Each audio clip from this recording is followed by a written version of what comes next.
हैं?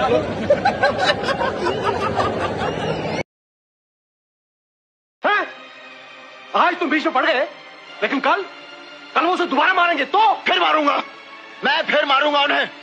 अगर मेरी आंखों के सामने ऐसा होगा तो मैं फिर मारूंगा उन्हें। मैं नहीं देख सकता ये सब कुछ।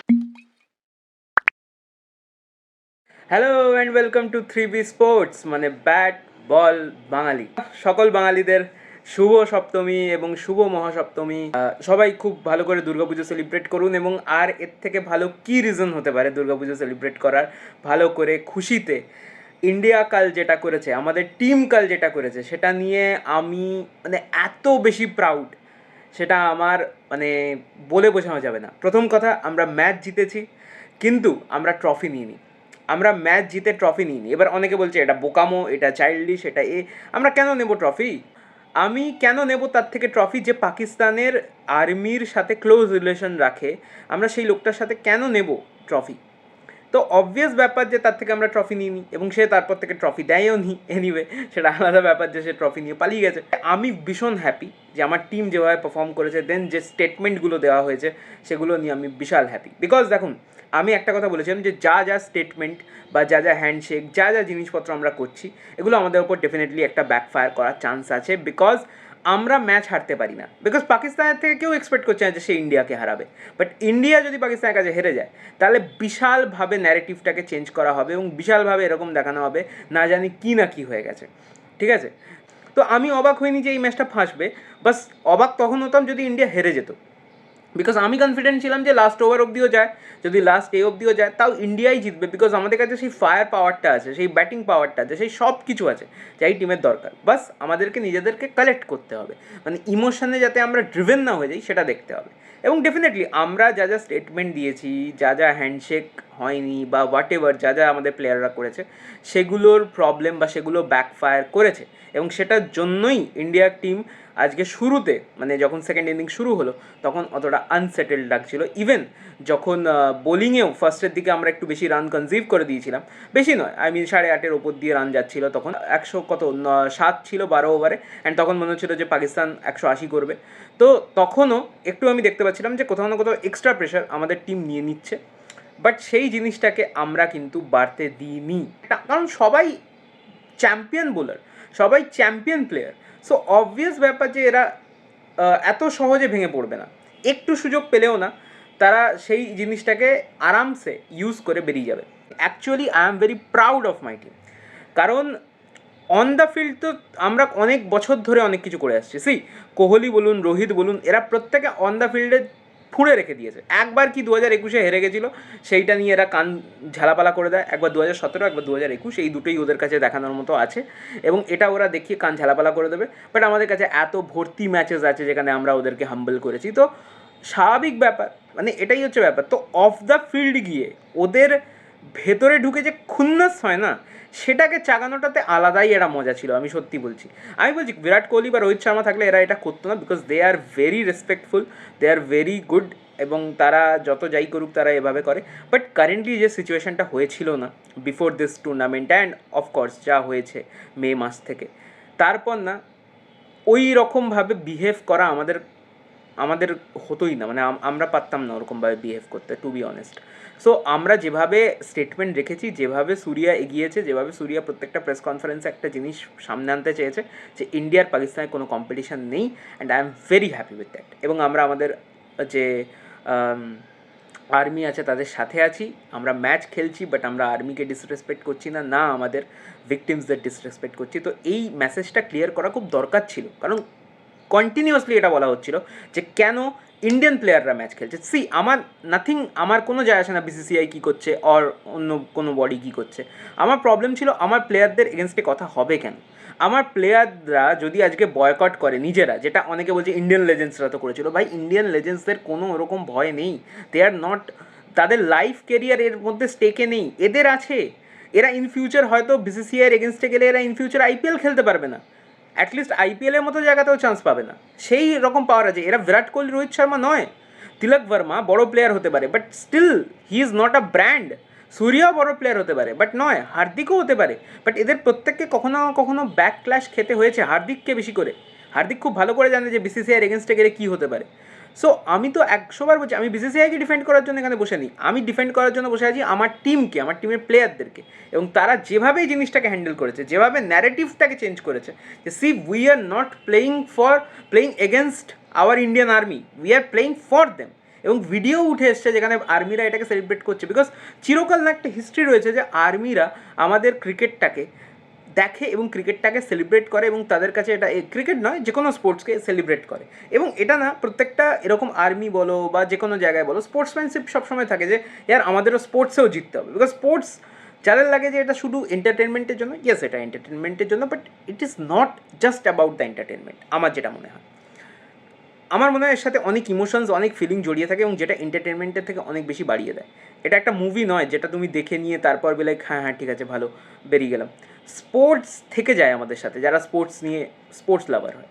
সো আমার মেসেজটা খুব ক্লিয়ার যে যা আমাদের টিম করেছে through out the Asia cup, যে ন্যারেটিভ বিল্ড করেছে, I am very proud of it and I am very happy with it. এবার একটু ম্যাচের কথায় চলে আসবো। তো ম্যাচে প্রথম দিকে টসে জিতে আমরা বোলিং নিয়েছিলাম, একদম ভালো ট্যাকটিক, এবং আমি জানতাম যে এই যে টসে জিতে বোলিং নিয়েছি এটা একদম মানে 50% কাজ হয়ে গেছে। এবার সেকেন্ড যেটা প্রবলেম লাগছিল যে সাইফজাদা ফারহানের কিন্তু সত্যি আমাদের কাছে কোনো অপশান নেই। মানে আমার টোটালি মনে হলো যে সাইফজাদা ফারহান এমন একটা ব্যাটার আর অনলি ওয়ান পাকিস্তানি প্লেয়ার যে অ্যাকচুয়ালি মানে যদি ব্যাকিং পেতো তাহলে ও অ্যাকচুয়ালি খুব ভালো করে দিতে পারতো, বিকজ ওর এগেনস্টে না আমাদের কাছে কোনো আনসার নেই, এবং ওকে ওডিআইতেও খেলানো উচিত, কারণ ওডিআইতে ওকে আউট করতে আমাদের ভীষণ প্রবলেম হবে। এখানে তো একটা স্ট্রাইক রেটের ব্যাপার আছে, তাই সাইফজাদা ফারহান একটু স্লো খেলে দিলে ওটা আমাদের ফরেই চলে যাচ্ছিলো, বিকজ বাকি কেউ এসে তো পুশ করবে না। পাকিস্তানি ক্রিকেট থেকে আমি এইটুকু বলতে পারি যে সাইফজাদা ফারহানকে অল ফরম্যাট খেলানো উচিত, এবং ও ডেফিনেটলি ইন্ডিয়াকে ইন ফিউচারও অনেক জ্বালাবে, because the player has a good potential, এবং কারোর বোলিংয়ে কিন্তু ওকে খুব ছন্ন ছাড়া লাগেনি, ও কিন্তু প্রত্যেকের বোলিংয়ে করছিল, ও জাস্ট লোভে পড়ে আউট হয়েছে ওখানে বরুণ চক্রবর্তীর এগেনস্টে, বিকজ একটা 6 মেরে দিয়েছিল, স্ট্রাইক রেট বাড়াতে চাইছিল, তাই আউট হয়ে গেছে। এবং তারপরে পাকিস্তানের ব্যাটিংয়ের সাথে যেটা হয়েছে, অ্যান্ড ফাকার জামানকে নিয়ে এরা অনেক মাথা নাচানাচি করে, ফাকার জামান খুব বাজে খেলেছে এই ম্যাচটা, খুব বাজে খেলেছে। পরের দিকে গিয়ে ডেফিনেটলি একটা চেষ্টা করছিল যে স্ট্রাইক রেট আপ করা, but that's too late for him. এবং তারপরে যারা এলো তারা জাস্ট ডিজাস্টার। আর তারপর বলে এলেন কুলদীপ যাদব, কি বল করেছে ভাই ছেলেটা, 4 উইকেট নিয়ে নিয়েছে, and that's so good by him, so good. মানে সেরা, যে ওভারটাতে 1 ওভারে 3 উইকেট নিয়েছে, ও মাই গুডনেস, সেরা বোলিং কুলদীপ যাদব দ্য ম্যাজিশিয়ানের তরফ থেকে। ডেফিনেটলি আমি বলবো দুটো টিমেরই ব্যাটিং ডুবিয়েছে, এত কম রানের পিচও ছিল না 140-40, অ্যাটলিস্ট 160-70 ম্যাচ ছিল, বাস এক্সট্রা প্রেশারের জন্য ম্যাচটা 140 হয়ে গেছে। পাকিস্তানও যাই হোক স্ক্র্যাম্বল করেছে। এবং তারপর ইন্ডিয়ান ব্যাটিংয়ে যদি আসি, অভিষেক শর্মা যা করেছে সেটা নিয়ে আমি কিছু বলছি না, অভিষেক শর্মার ওটাই খেলার কথা ছিল, ও ওভাবেই খেলেছে।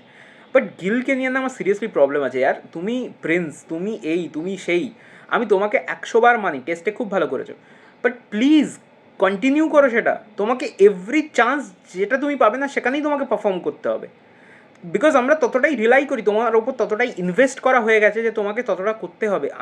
আমি অবভিয়াসলি তোমাকে টার্গেট করতে চাইছি না, বাট আমার খারাপ লাগে যখন দেখি এই রকম ম্যাচেসে তুমি ফেল করে যাও।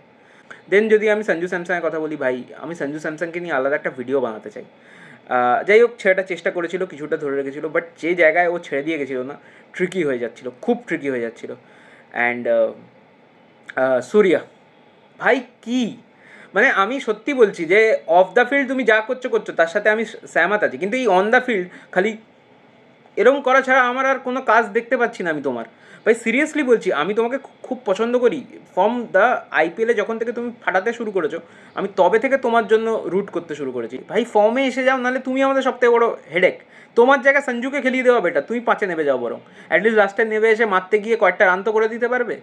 আমার তো এটাই লাগছে এখন, সঞ্জু আর সূর্যার এই যে জিনিসটা হচ্ছে না, এটাতে খুব প্রবলেম হয়ে যাবে।